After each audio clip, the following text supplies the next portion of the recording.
I mean, standing in front of him while he's playing is like walking into a 60-mile-an-hour wind. It's the force of nature. He is such a hero, such a buddy, such a pal, such a great guy. And, you know, Mr. Telluride, Mr. Pearlfest, I mean, what can I say? I could go on and on. But anyway, ladies and gentlemen, Mr. Sam Bush.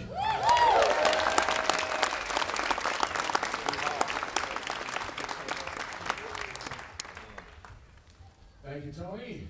Of course, Bill Monroe has often been called the father of bluegrass. I guess I'm the mother.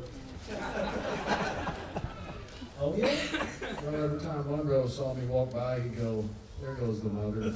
I guess I'm the mother of bluegrass. And what a treat it is to be up here surrounded by incredible mandolin pickers. Wow. Way to go, guys. And really, it is interesting as I sit here that whether we ever met him, whether you ever saw the guy even in person, we're all influenced by Bill Monroe. And one of the reasons we like playing a mandolin with this shape is because he played one.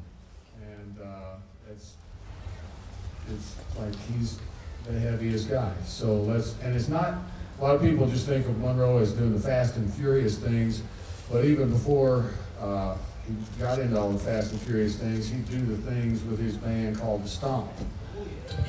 So I think we all got something to say if we get in the key of D and do one of Bill's tunes called the Bluegrass Stomp. The old Stomp thing.